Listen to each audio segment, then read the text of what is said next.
Alexandra Redda-Miel, chef de la délégation française pour l'Eurovision, nous révèle en exclusivité une partie du dispositif prévu au Stade de France pour la première représentation en public de l'Aune avec sa chanson pour le concours. C'est un grand défi pour tout le monde. J'espère profondément que les Français seront au rendez-vous pour ce moment que l'on a préparé avec tant de cœur, nous glisse Alexandra Redda-Miel avant de raccrocher le téléphone.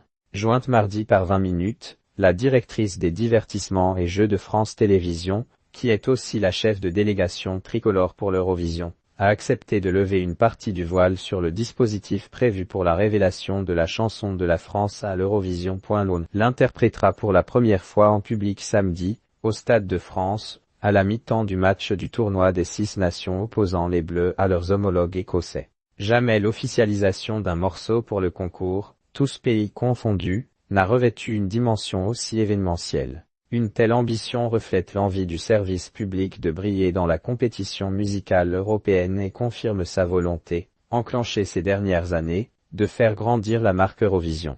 Réunir une artiste populaire et un sport populaire, l'idée est ainsi venue de France Télévisions. La direction des antennes nous a parlé du match France-Écossais et nous a demandé si cela nous intéresserait de réfléchir à quelque chose pour la mi-temps.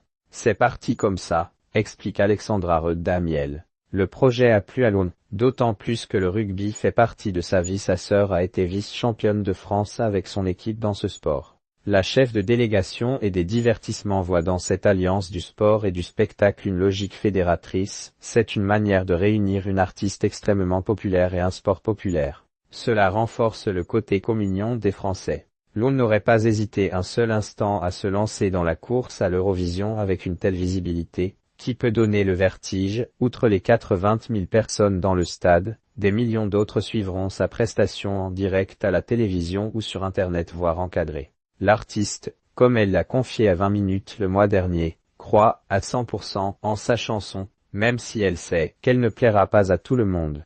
Un moment de vie, elle a envie de relever ce challenge parce qu'elle est pleinement impliquée dans sa participation au concours et qu'elle approche cette soirée de samedi comme un moment de vie, affirme Alexandra Redda-Miel. La délégation et la chaîne ont travaillé en étroite collaboration ces dernières semaines avec la Fédération française de rugby FFR et le Stade de France. Je ne les remercierai jamais assez de nous accompagner sur ce projet fou, qui stimule des équipes très différentes avec chacune leur expertise. Tout le monde comprend l'enjeu et tout le monde se met au service de l'Aune. Salue la directrice des divertissements et jeux. L'Aune ne sera pas seule sur le gazon du Stade de France, sur la prestation en elle-même. Alexandra Redda-Miel laisse planer le mystère au maximum.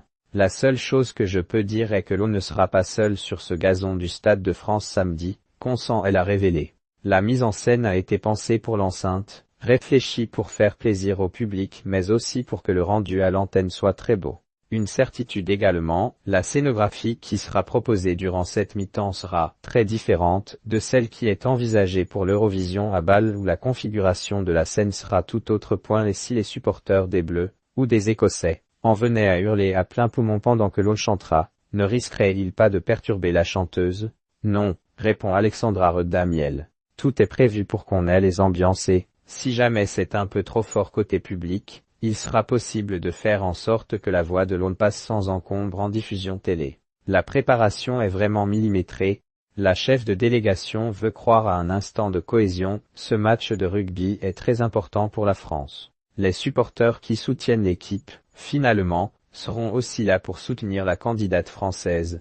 Et si, samedi, l'Aune réussit ce premier essai, il lui restera à transformer, en trophée, à Bâle en mai. L'officialisation de la chanson française est très attendue. Elle est la dernière, avec la Géorgie, des 36 pays participants, à ne l'avoir pas encore révélée. À l'heure où ces lignes sont écrites, l'Aune est la 4e favorite pour l'Eurovision 2025 aux yeux des bookmakers qui estiment ses chances de victoire à 10%, contre 22%, 15% et 13% respectivement pour les artistes représentant la Suède, l'Autriche et Israël.